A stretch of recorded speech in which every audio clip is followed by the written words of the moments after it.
great energy for opening night. You know, I thought our guys came out with a lot of passion. We set the tone on the defensive end. I thought we did some really good things. I know we're going to talk about the fact that we scored 99 points. I'm proud that we were able to turn them over 20 times. I thought we did a great job keeping them in front. They have great size for a mid-major team. And I thought we did a good job, especially on Everett in the second half. So give our guys a lot of credit, proud of them. We played on both ends of the floor. We were able to make shots. I thought we shared the ball. When you look at it, we had 19 assists on 40 made field goals, 11 three-pointers. We were efficient from the free throw line. So we'll take the game, we'll continue to build on it, and we'll continue to get better. Questions? How encouraging is it that there were no lulls? How encouraging was it that you didn't have any lulls? I thought it was great, you know, and that's what we're trying to work on when you've got some older guys. You know, like I give a guy like Jarkel Joyner, you know, you can talk to him and you know, he can lead our younger guys. I thought, you know, what I was saying, that Kevin Smith was fantastic tonight.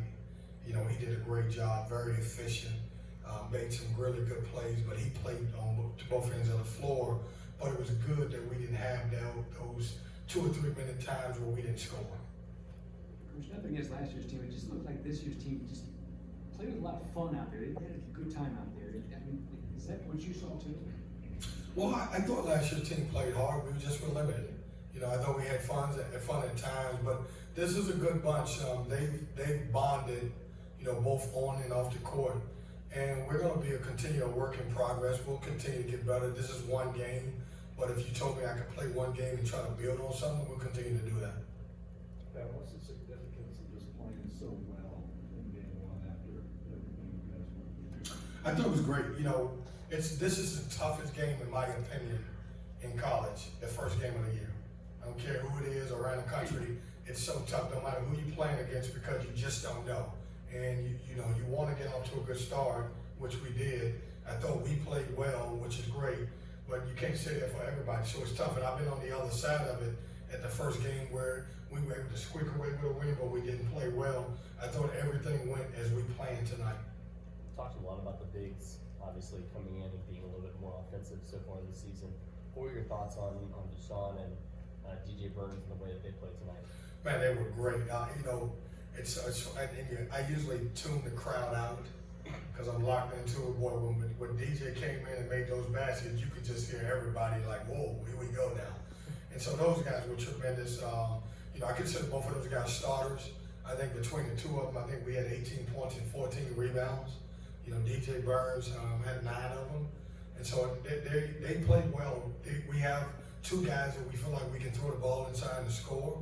But they both were getting better. Dushan's more, a little bit better on the defensive end, but trust me, we're working with DJ to get better in those areas. But I love it that we can score some inside baskets.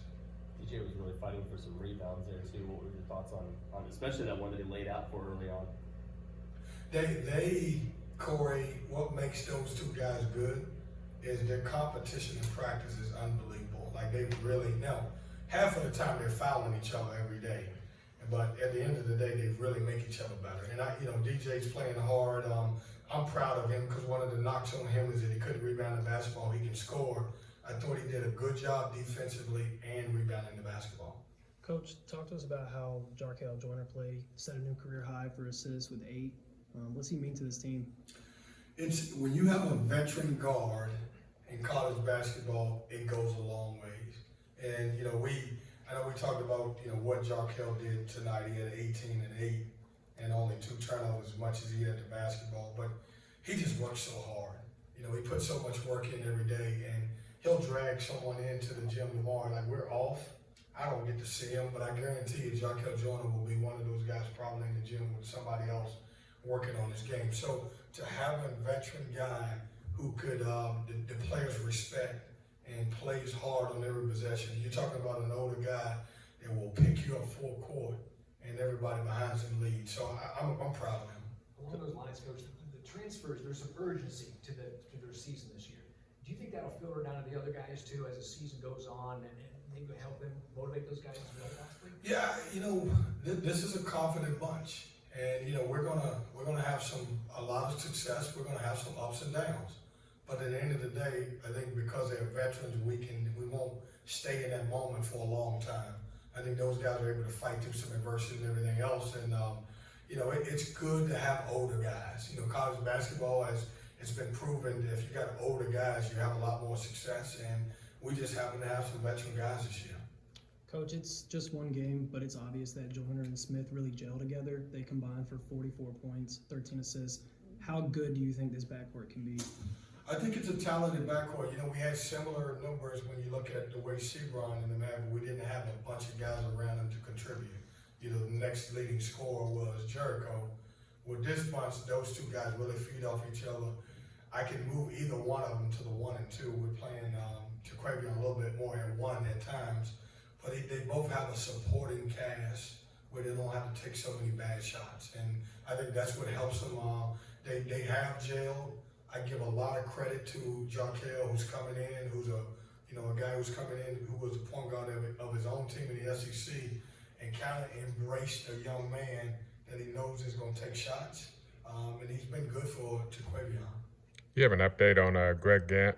Yeah, Greg, he was bothering him a little bit. He got an injection in his knee, and we just decided to hold him out. There's nothing major wrong with him or anything else. He got a shot, and it really is kind of aggravated him a little bit.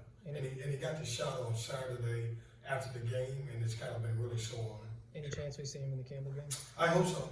That's the plan. I don't want to say until I, diagnose him on Wednesday. We're going to be off tomorrow, and then on Wednesday we'll see. But that's the plan. There was a situation where Smith was really jacked up after hitting a couple straight baskets. He shows emotion, then the fans get geeked up. Are you wanting this team to play with a lot of emotion and create that enthusiasm? The word that I've used is I want them to play with a lot of energy. And it's great when your star player is playing with that type of emotion. It's great when you sub and the guys that come out of the game who's playing the most minutes are the most energetic guy on the sidelines. And that helps. And, obviously, we talked about, just continue to play.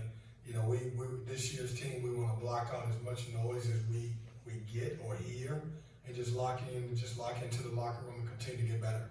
And they also said that they were, even though the score, they had the game in control, they were sort of playing each set as if, okay, this is it's devoid of the score. So win the set, win the play type of mentality.